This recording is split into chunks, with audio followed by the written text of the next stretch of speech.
मेरा पति डॉक्टर था और मुझे रोज एक गोरा होने का इंजेक्शन लगाता था जिससे मेरे पेट में बहुत दर्द होता था। एक रात मैंने इंजेक्शन बदल दिया। मैंने उस रात सोने का बहाना किया। फिर जो मेरे पति ने मेरे साथ किया ऐसा दुश्मन भी नहीं कर सकता, क्योंकि मेरा पति मेरे साथ अंकल आंटी का बेटा अनीस अमेरिका से डॉक्टरी पढ़ के आया तो पूरे खानदान में धूम मच गई थी। हर पार्टी में, हर शादी में, हर जगह सिर्फ शांति आंटी के बेटे की ही बात होती थी। हर औरत की इच्छा थी कि अनीस उनकी बेटी को पसंद करे और हर लड़की भी यही चाहती थी कि उसकी शादी डॉक्टर अनीस से हो जाए। जब से अनीस वापस आया तब से मोहल्ले में लड़कियों का पार्लर के चक्कर काटना ज़्यादा हो गए थे। हर हफ्ते जाकर फेशियल करवाना उनकी ज़िंदगी का हिस्सा बन गया था। अनीस ना सिर्फ डॉक्टर पढ़कर आया था, बल्कि उसने यहाँ आकर बहुत बड़ा क्लिनिक भी खोल दिया था। अभी तो यह उनके काम की शुरुआत हुई थी। वो आगे कितना पैसा कमा सकता था इसका अंदाज़ा लगाना बहुत आसान था। हमारे खानदान में सिर्फ मैं एक लड़की थी जो अनीस से शादी के सपने नहीं देख रही थी। इसलिए नहीं कि मुझे उसमें कोई दिलचस्पी नहीं थी, बल्कि इसलिए क्योंकि मुझे मालूम था कि वह कभी भी मेरा नहीं हो सकता और ना ही वो मेरे बारे में सोचता होगा, क्योंकि मैं एक सांवली सी लड़की थी। मेरी आंखें बहुत खूबसूरत थी, मैं लंबी भी थी, लेकिन सांवले रंग से मेरी खूबसूरती पर जंग लगा दिया था। वो भला क्यों मेरे खानदान की गोरी चिट्टी लड़कियों को छोड़कर मुझसे शादी करेगा।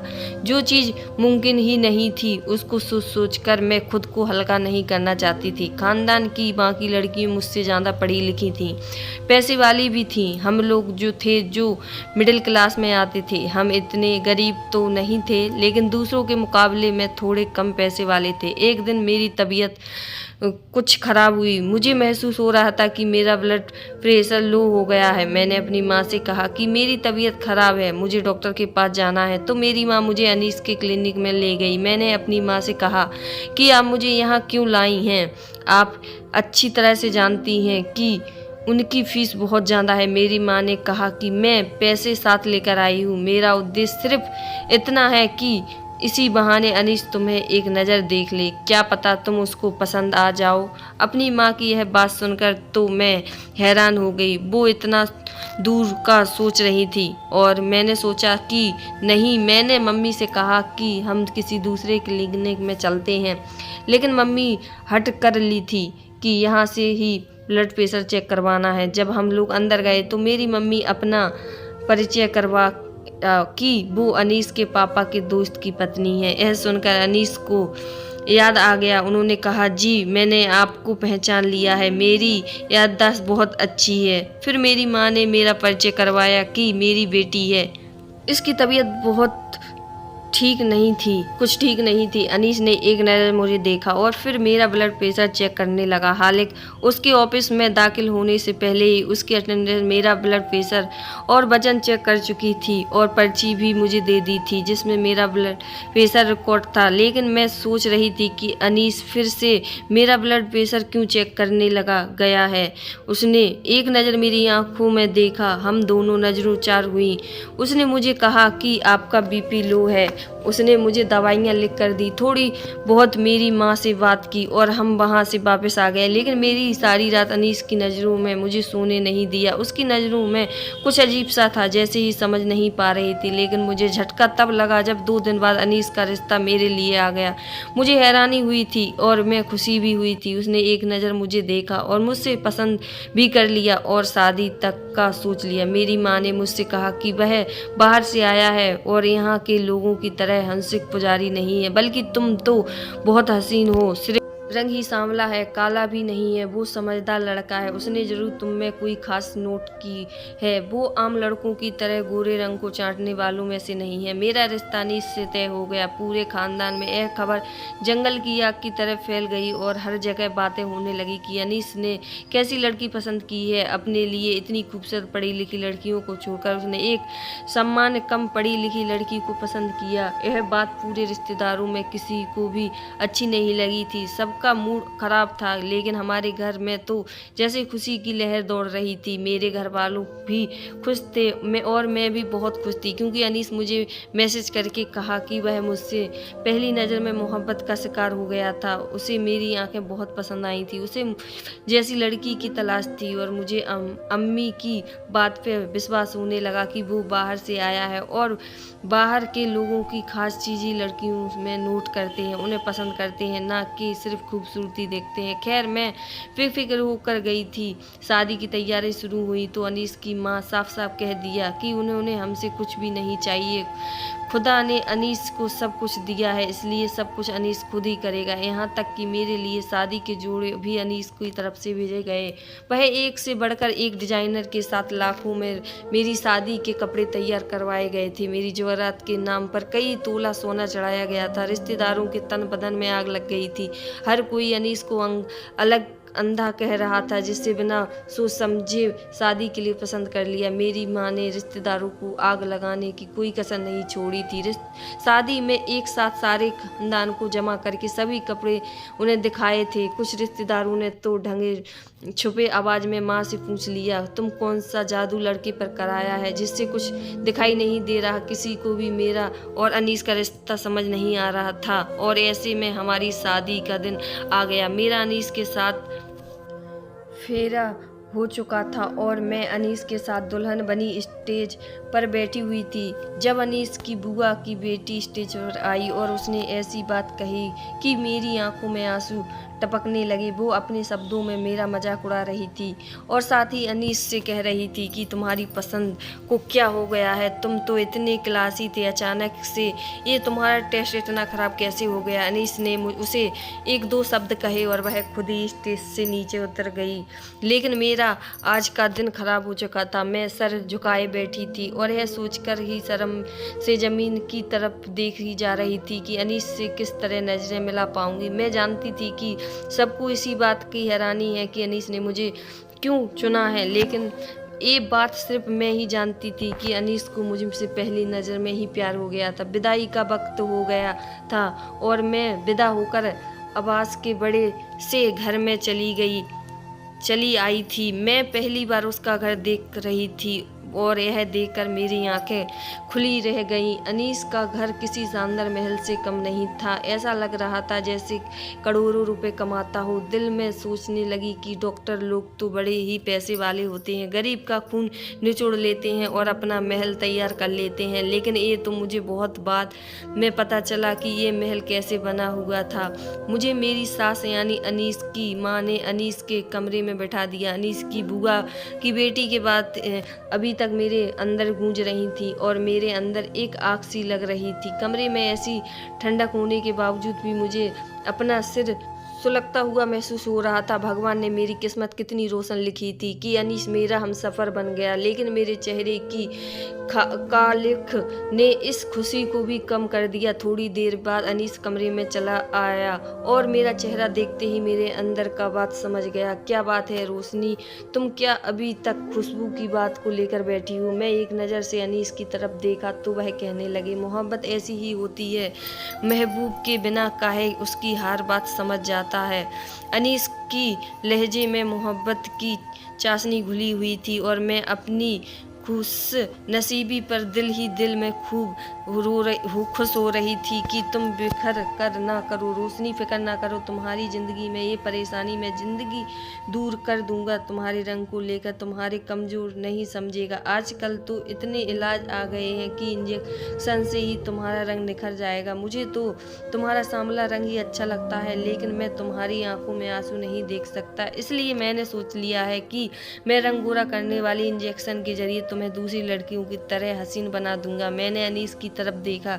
क्या ये मुमकिन है? मेरा रंग भी निखर कर दूसरी लड़कियों गोरा हो जाएगा? अनीस मुस्कुराकर कहने लगा, यह दौर अलग है, अब कुछ भी नामुमकिन है। जिसके पास पैसा है वह सब कुछ हासिल कर सकता है। लोग तो सर्जरी के जरिए अपने नाकोश तक बदलवा देते हैं, तुम्हारा तो रंग रंग गोरा करना है। अनीस ने मुझसे वादा कर लिया कि वो अगले दिन ही मेरा इलाज शुरू कर देगा। मैं ख्यालों में खुद को खुशबू की से कहीं ज़्यादा हसीन महसूस कर रही थी। वो जो मुझे मेरे पति की नज़रों में गिराना चाहती थी, अब उसे बदला देखना चाहती है।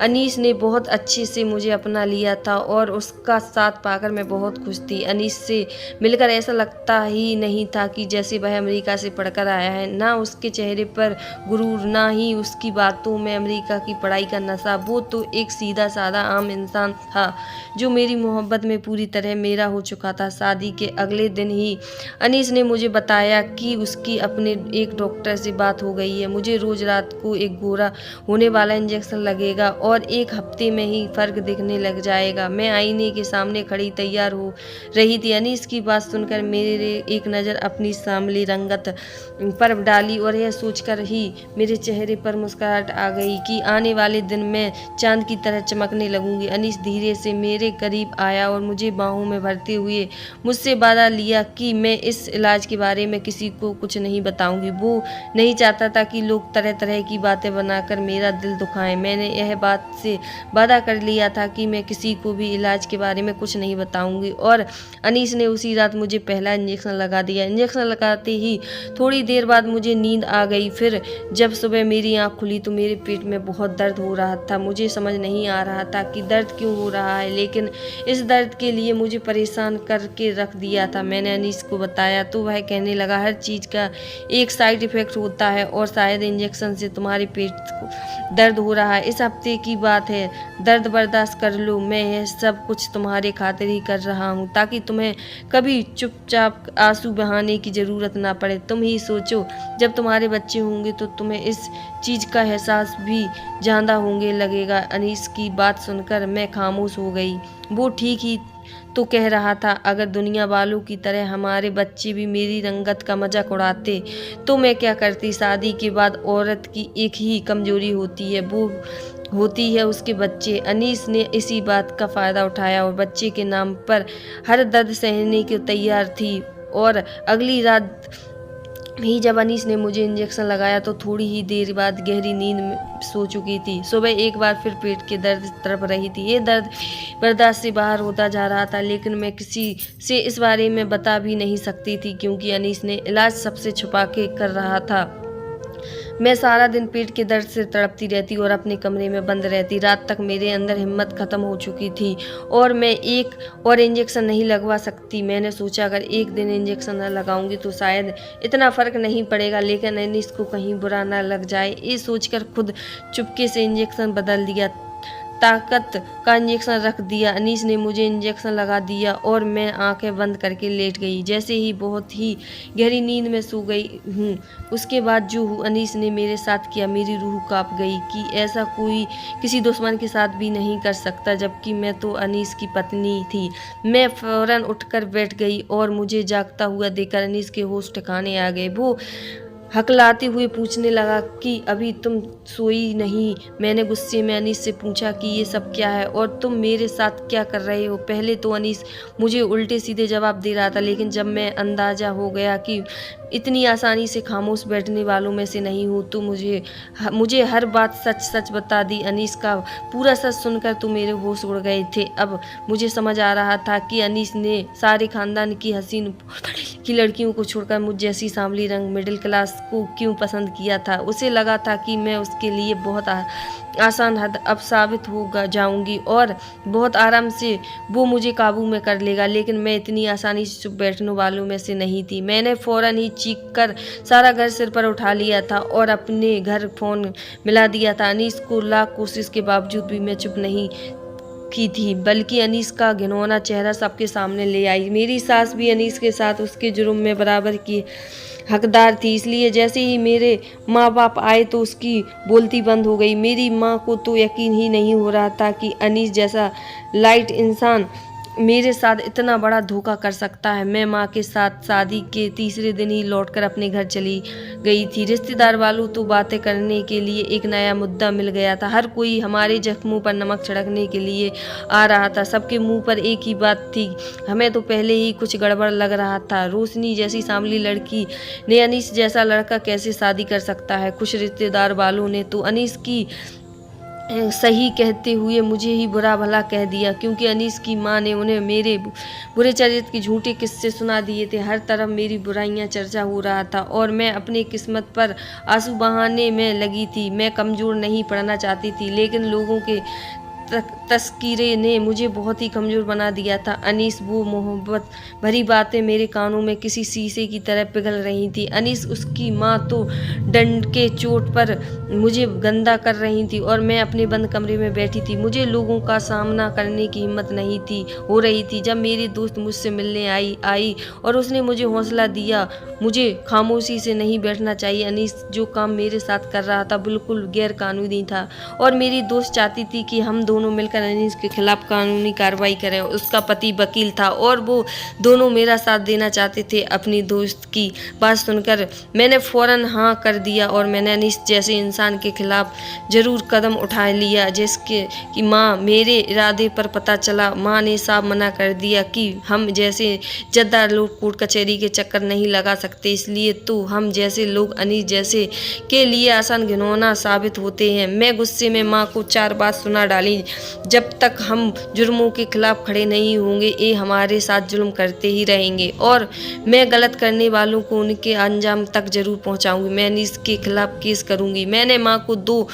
टूक बद सुना दी और अपनी दोस्त की मदद से अनीस के खिलाफ मुकदमा दायर कर दिया। अनीस और उसकी माँ तो सोचा ही नहीं था कि मेरे जैसी आम लड़की जमाने ने हमें ठोकरों पर रखा हुआ है था, वो इतना बड़ा कदम उठा लेगी, क्योंकि ये कोई आम केस नहीं था, इसलिए बहुत जल्दी मीडिया में फैल गया। लोगों के दिमाग में जम के ऊपर आम हो गया। जिसमें मामले का पता चला वो अनीस पर थू थू करने लगा। अनीस किसी को शक्ल दिखाने के लायक नहीं रहा। मैंने अदालत में खड़े होकर बहुत हिम्मत से अनीस का घिनौना चेहरा सबके सामने रख दिया। अनीस ने मुझसे शादी जिस मकसद के लिए की थी वह बच्चा था। अनीस अमेरिका में किसी मॉडल से शादी कर चुका था। वह उससे मोहब्बत करता था, लेकिन वह मॉडल अपनी फिटनेस को ख़राब नहीं करना चाहती थी और अनीस को बच्चा चाहिए था और इसी मकसद से अनीस अमेरिका से अपने देश आया था। वो अपनी पहली पत्नी से ही बच्चा चाहता था, इसलिए उसने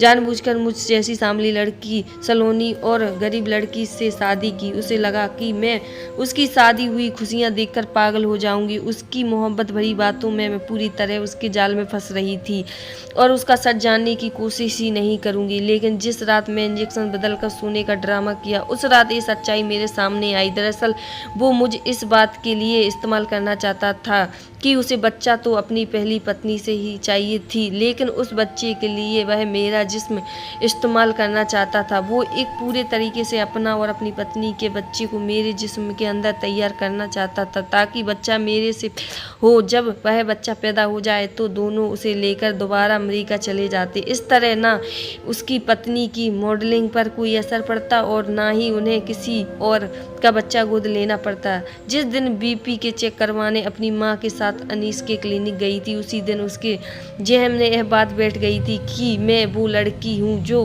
उसके बच्चे को अपने जिस्म में पाल सकती हूँ। इसलिए वो बार बार मेरा बीपी चेक करता और मेरी खुराक का ख्याल रखता। सरोगेसी का तरीका हमारे देश में पूरी तरह गैर कानूनी नहीं है। खास करके मेरी इजाज़त के बिना मेरा पति मेरा जिस्म किसे इस्तेमाल कर सकता है। वह हर रात गोरा होने का इंजेक्शन के नाम पर मुझे बेहोश करता और फिर मेरा चेकअप करता। जिस रात मैंने इंजेक्शन बदला उस रात वो IVF के जरिए मेरे जिस्म में अपने बच्चे को इम्प्लांट करने वाला था। उसकी अमेरिका बीवी उससे जिस्म को ख़राब नहीं करना चाहती थी, लेकिन वह दोनों मिलकर मेरी पूरी ज़िंदगी ज़रूर बर्बाद करना चाहते थे। एक बार उन्हें मुझसे बच्चा मिल जाता तो अनीस मुझे तलाक देकर वापस अमेरिका चला जाता और फिर कभी लौटकर वापस ना आता और मैं सारी ज़िंदगी यूं ही तड़पती रह जाती। मेरी दोस्त का पति वकील था, उसने कुछ सबूत इकट्ठे किए और अनीस को इसकी पत्नी को दोषी साबित किया। वो दोनों धोखे से मुझे इस्तेमाल कर रहे थे और अगर उस रात इंजेक्शन ना बदलती तो उन दोनों के बच्चे को अपना खून समझकर मैं 9 महीने तक उन्हें पेट में पालती रहती और उसके बाद वो दोनों बच्चा लेकर दोबारा वापस गायब हो जाती। उन दोनों को सज़ा सुना दी गई और मैंने अनीस से तलाक ले लिया। मैं अकेली ज़रूर थी, लेकिन मुझे यकीन था कि भगवान मेरी किस्मत में यकीनन कुछ अच्छा ही लिख रहा है। सारे खानदान वाले अनीस की सच्चाई जान चुके थे और आंटी को बुरा भला कह रहे थे। उन्होंने अपने बेटे का साथ देकर मेरी ज़िंदगी उजाड़ने की कोशिश की थी। एक बात मैं बहुत अच्छी तरह जान गई थी कि सिर्फ इंसान की पढ़ाई उसे शोहरत नहीं देती, बल्कि माँ बाप की परवरिश भी होती है जो एक बच्चे को होशियार और साफ बनाती है। अगर आंटी अपने बेटे को अनीस को सही और गलत का फ़र्क बताती और मेरी ज़िंदगी से खेलने के लिए मना करती तो शायद उसे कभी इतनी हिम्मत नहीं मिलती। रिश्तेदार सभी भगवान का धन्यवाद कर रहे थे कि उनकी बेटी अनीस के जाल से फंसने से बच गई, जबकि माँ को इस बात पर बहुत